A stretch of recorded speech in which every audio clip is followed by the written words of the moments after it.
warahmatullahi wabarakatuh. Perkenalkan, nama saya Sakia Nugrahini dengan IPM C0C023019.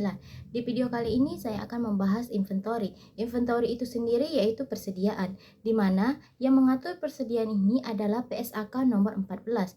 Persediaan ini terdapat pada perusahaan dagang dan perusahaan manufaktur. Persediaan pada perusahaan dagang dapat berupa barang dagangan yang merupakan persediaan barang dagangan yang dibeli oleh perusahaan untuk dijual kembali tanpa mengubah bentuk barang tersebut. Kemudian ada perusahaan manufaktur. Perusahaan manufaktur ini terdapat 3 bagian, yaitu yang pertama persediaan pada bahan baku, yaitu bahan yang akan diproses melalui proses produksi. Kemudian ada persediaan barang dalam proses, yaitu meliputi barang-barang yang masih diproses atau setengah jadi. Kemudian ada persediaan barang jadi, yaitu persediaan berupa barang yang sudah selesai melalui tahap proses produksi dan siap untuk dijual. Ada penentuan kuantitas atau unit barang dagangan, yaitu menentukan jumlah unit yang masih tersisa pada setiap akhir periode. Ada 2 sistem pencatatan dalam perusahaan. Yang pertama yaitu sistem pencatatan perpetual. Sistem pencatatan perpetual yaitu sistem yang pencatatan menggunakan kartu persediaan. Jadi persediaan yang masuk dan keluar itu dicatat dalam kartu persediaan. Sedangkan dalam sistem pencatatan periodik yaitu perhitungan dilakukan dengan cara menghitung fisik persediaan. Jadi persediaan dihitung secara langsung di gudang persediaan. Permasalahan dalam penentuan kuantitas persediaan yang pertama, pengakuan kepemilikan atas barang dagangan dalam pengiriman disebabkan adanya barang dagangan yang udah dibeli namun masih dalam pengiriman, sehingga barang dagangan tersebut belum sampai di gudang perusahaan. Ketika perusahaan melakukan perhitungan persediaan, hal ini menimbulkan permasalahan, yaitu apakah barang dagangan dalam pengiriman ini akan dihitung sebagai persediaan milik perusahaan atau tidak. Ada 2 syarat kesepakatan yang mempengaruhi kesepakatan peralihan kepemilikan barang dari penjual kepada pembeli. Yang pertama yaitu FB Saving Point, yaitu suatu syarat kesepakatan di mana kepemilikan atas barang dagangan sudah beralih dari penjual kepada pembeli sejak di gudang penjual, sehingga yang membayar biaya angkut adalah pembeli. Kemudian ada FOB Destination Point, adalah suatu syarat kesepakatan di mana kepemilikan atas barang dagangan baru beralih dari penjual kepada pembeli setelah barang tersebut sampai di gudang pembeli, sehingga yang membayar biaya angkut adalah penjual. Kemudian ada barang konsinyasi. Barang konsinyasi ini disebut juga barang titipan, merupakan barang dagangan milik perusahaan lain atau orang lain yang menitipkan oleh mereka kepada perusahaan kita untuk dijual sesuai dengan harga yang ditentukan oleh pemilik barang tersebut, dan pendapatan yang diperoleh kita dari selisih antara harga jual dan harga yang harus diserahkan kepada pemilik barang. Jika barang konsinyasi tidak laku terjual, maka yang menanggung kerugian adalah pemilik barang.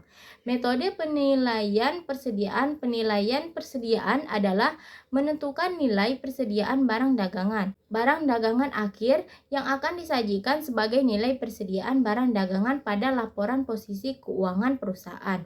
Ada beberapa metode penilaian persediaan, yaitu yang pertama ada metode harga perolehan. Metode harga perolehan dihitung dengan mengalihkan unit yang tersisa dengan harga per unit. Permasalahan yang muncul ketika dalam suatu periode perusahaan melakukan beberapa kali pembelian dengan harga perolehan yang berbeda. Cara menentukan nilai persediaan yaitu yang pertama harus identifikasi khusus. Biasanya digunakan perusahaan untuk jenis barang yang memiliki kode unik, misalnya mobil, motor yang setiap unit memiliki nomor angka mesin. Kedua, asumsi harus harga perolehan terbagi menjadi 3. Yang pertama yaitu FIFO, freeze in freeze out, di mana nilai persediaan barang dengan akhir dihitung dengan mengalihkan unit yang tersisa dengan harga per unit urut harga perolehan terakhir. Sedangkan harga pokok penjualan pada sistem periodik akan dihitung dengan mengurangkan harga perolehan atas barang yang terjual dengan nilai persediaan barang dagangan akhir. Jika menggunakan sistem perpetual, maka harga pokok penjualan dihitung dengan mengalihkan harga unit yang terjual dengan harga perolehan per unit urut harga perolehan awal. Kedua yaitu LIFO, List in Freeze Out, yaitu nilai persediaan barang dagangan akhir dihitung dengan mengalihkan unit yang tersisa dengan harga perolehan per unit urut harga perolehan awal. Sedangkan harga pokok penjualan pada sistem periodik akan dihitung dengan mengurangkan harga perolehan atas barang yang terjual dengan nilai persediaan barang dagangan akhir yang menggunakan sistem perpetual. Maka harga pokok penjualan dihitung dengan mengalihkan unit yang terjual dengan harga perolehan per unit urut harga perolehan terakhir. LIFO ini tidak diperkenankan lagi oleh SAK IFRS karena nilai persediaan yang disajikan pada laporan posisi keuangan tidak relevan dengan harga yang berlaku di pasar. Akhir metode rata-rata. Metode rata-rata ini nilai persediaan barang akhir dihitung dengan mengalihkan unit yang tersisa dengan harga perolehan rata-rata per unit. Sedangkan harga pokok penjualan pada sistem periodik akan dihitung dengan mengurangkan harga perolehan atas barang yang terjual dengan nilai persediaan barang dagangan akhir. Jika menggunakan sistem perpetual, maka harga pokok penjualan dihitung dengan mengalihkan unit yang terjual dengan harga perolehan rata-rata per unit. Untuk menentukan harga perolehan harga rata-rata per unit, ada dua cara. Yang pertama yaitu rata-rata sederhana, yaitu harga perolehan dikurang rata-rata per unit sama dengan harga perolehan dalam satu periode dibagi dengan perolehan perubahan harga perolehan. Nah, yang terakhir yaitu rata-rata tertimbang, yaitu dengan harga perolehan rata-rata dikurang rata-rata per unit sama dengan cost of good available for sale dibagi dengan total available for sale.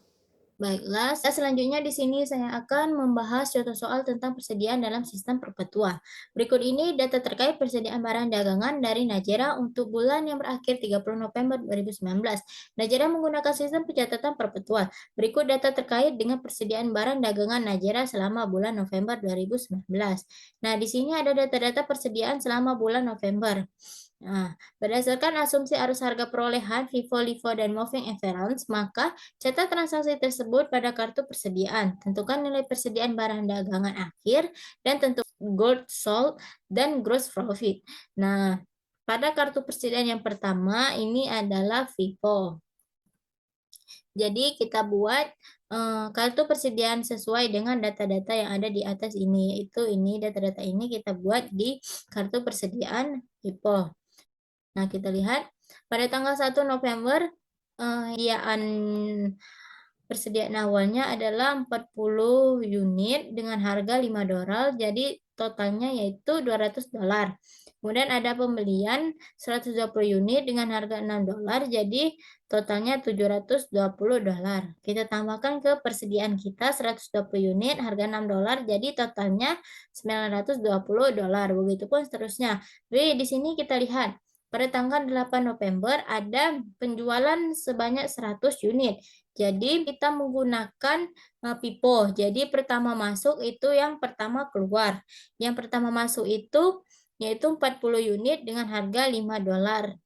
Nah, kita buat di sini 40 unit dengan harga $5. Kemudian sisanya kita ambil yang 120 unit dengan harga $6, yaitu kita ambil sisanya kan tadi 100 unit sudah kita ambil 40 unit, jadi 60 unit dengan harga $6, jadi totalnya $560. Persediaan kita berkurang yaitu $100. Nah, di sini persediaan kita tinggal 60 unit dengan harga $6 dan 80 unit dengan harga $7. Jadi totalnya $920. Nah, setelah itu pada tanggal 16 November ada retor penjualan 10 unit. Jadi kita menggunakan harga yang terakhir kita jual. Akhir yaitu $7 per unit. Nah, adanya retor penjualan per unit dengan harga $7. Jadi balance-nya kita tambah 10 unit karena retor penjualannya 10 unit. Jadi balance-nya atau persediaannya tadi 50, jadi ditambah 10 jadi 60 unit dengan harga $7. Jadi totalnya $420. Nah, di sini ada juga pada tanggal 19 November ada retor pembelian sebanyak 10 unit. Nah, dengan harga 8 karena retor pembelian yang disediaan ini yang harga 8 kita kurangkan 10. Nih persediaan kita kan 90. Jadi kita kurangkan yang harga 8 ini kita kurang 10. Jadi tinggal 80 dengan harga $8. Jadi totalnya itu $1.060. Jadi dapatlah setelah begitu pun selanjutnya pada tanggal 28 November ini kita ada penjualan sebanyak 90 unit. Nah, jadi 60 unit dengan harga 7, 30 unit dengan harga 8, jadi totalnya $400. Jadi di sini HPP kita dapat jumlah HPP kita yaitu $1.720. Nah, di sini kita menentukan laba kotor untuk bulan November 2019. Nah, di sini penjualan. Nah, penjualan kita yaitu pada tanggal 8 November, 15 November, dan 28 November. Jadi kita tambahkan semua. Jadi dapatlah hasilnya yaitu $2.980. Kemudian total penjualan itu kita kurangkan dengan retor penjualan sebanyak 10 unit. Jadi dikurang $100. Jadi penjualan bersih kita yaitu $2.880. Nah, kemudian kita kurangkan lagi dengan harga pokok penjualan yaitu sebesar $1.720. Jadi laba kotor kita yaitu $1.160. Nah, kita selanjutnya kita menggunakan LIFO. Nah, sebenarnya ini sama aja, cuman bedanya itu cuman di penjualan. Jika penjualan pada misalnya kan penjualan pada tanggal 8 November yaitu 100 unit. Nah, ini kita menggunakan LIFO, jadi kita harus jual dulu yang terakhir masuk. Jadi 80 unit dengan harga 7, kemudian 20 unit dengan harga 6. Kalau Pipo tadi kan tuh dia pertama masuk, pertama keluar. Nah, yang pertama masuk itulah yang pertama keluar. Nah, bedanya dengan LIFO ini, terakhir masuk itulah yang pertama keluar. Jadi kan yang terakhir masuk ini ada 80 unit dengan harga 7. Jadi yang kita jualkan pertama itu 80 unit dengan harga 7. Kemudian sisanya kita ambil dari 120 unit dengan harga 6. Jadi 20 unit dengan harga 6. Jadi totalnya 680 unit. Semuanya sama aja. Jadi kita dapatlah HPP-nya yaitu $1.860. Nah, menentukan laba kotor untuk bulan November ini juga sama. Penjualan pada tanggal 8 November, 15, dan 28 itu kita tambahkan. Jadi total penjualannya $2.980. Dan kita kurang retur penjualan. Jadi penjualan bersihnya itu 2.880. Nah, kita kurangkan lagi dengan harga pokok penjualan $1.860. Laba kotornya kita dapatlah $1.020. Nah, di sini yang terakhir ada rata-rata, yaitu di metode rata-rata ini cara menghitungnya adalah persediaan awal kan 40. Nah, kita beli 120. Jadi 40 tambah 120 nih jadi 160 dengan harga persediaan awal nih banyak kan 5 jadi totalnya 200. Nah, yang 120 tadi totalnya 720. Jadi kita tambahkan 920. Total 920 ini kita bagi dengan 160. Jadi per unitnya harganya yaitu 575. Begitupun selanjutnya. Dapat HPP-nya adalah $1.764. Nah, menentukan laba kotornya juga sama seperti Pipo dan LIFO tadi. Kita tambahkan penjualan kita pada tanggal 15 dan 28, yaitu sebesar terjadi total penjualannya $2.980, dan kita kurangkan retur penjualan yaitu $100, jadi laba penjualan bersihnya $2.880, dan kita kurangkan dengan harga pokok penjualan yaitu $1.764, jadi laba kotornya $1.116. Nah, itu saja, demikianlah video pembelajaran saya kali ini. Jika ada kesalahan, saya mohon maaf. Wassalamualaikum warahmatullahi wabarakatuh.